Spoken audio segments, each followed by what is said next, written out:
Today's High Performance Podcast is brought to you by Josh Vegan Digital. It's where you'll find our incredible short courses. In under 60 minutes, you'll grow all the key skills, covering specific areas like how to hire an assistant, grow a team, to list better properties, to grow better fees, and to master your pipeline. Welcome to High Performance, the podcast featuring Josh Vegan and Alexander Phillips. Alexander, one of the greatest challenges for any real estate agent is to learn that ability to be able to close. Now, whether or not you're working with a buyer or you're working with a seller, if you're at a listing presentation or if you're at an open for inspection or a private buyer appointment and you're extracting an offer out of a buyer, how do you actually get into that position of closing? And it used to be in the old school days, 1970s, apparently press hard, 2 copies. Has it changed into the 2020s? And are we in a position that agents just are not actually asking the questions to close when they're in front of buyers and sellers? Yeah, hi Josh. It's definitely changed a lot. I think a lot of agents probably make the mistake in closing people is the preparation before to get that buyer to that point of closing or the vendor to the point of closing. And a lot of it is actually the progression throughout that first interaction with that buyer, either on the phone or at the open house or the buyer appointment, on what they need to do. Are they actually a buyer? And then how to close them out after that. Because they might think they're a buyer, make an offer, then they go, actually, we don't have our finance approval, we need to sell our house first, or, we're not ready. So a lot of that comes down into the questions you ask, when they come through, like, are you buying, are you browsing, are you mentally ready, financially ready? If we had an offer on the table, she'll give you a call or rule you out. If we had an offer at 1.8, should we call you?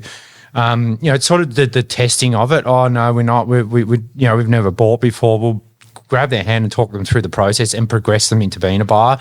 And then once they're a buyer, you got to create triggers on where the property, how you need to do it to try and buy it. And it's quite easy. Even something that I've learned over the years is even the sort of body language, or when when you ask them a question, they sort of mumble or they're not, you can actually pick it up quite easily if they're actually a buyer or not. So a lot of that comes down to experience and actually knowing your marketplace and your buyers. And, that's why I think it's always, important to understand, who the good buyers are. But that comes down to a lot of hardworking questions and knowing them and understanding their current position. It's also what you do in terms of the email that you send out. I know that yours, particularly when someone requests a copy of the contract, you go down to the detail. Please make sure you keep me informed as to your position of where you sit as a buyer.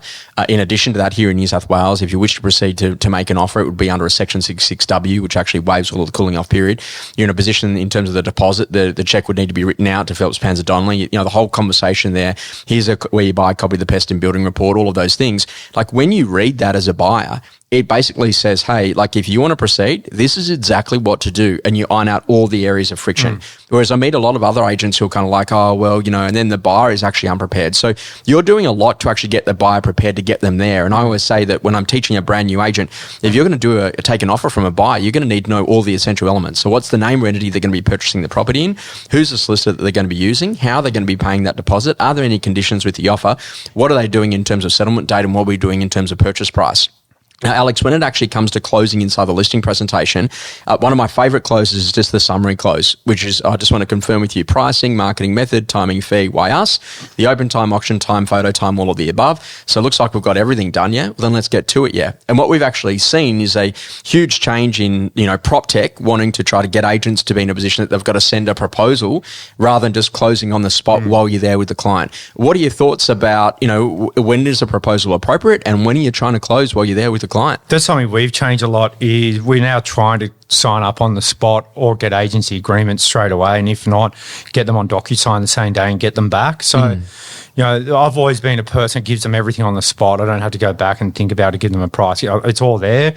If they need it in writing because there's a deceased estate and there's 4 decision makers or whatever, get it to them straight away. But we are always trying to say, is there anything else, are you happy to move forward with us, or just let us think about it? Do you want to come back to us today and we'll try and iron it out?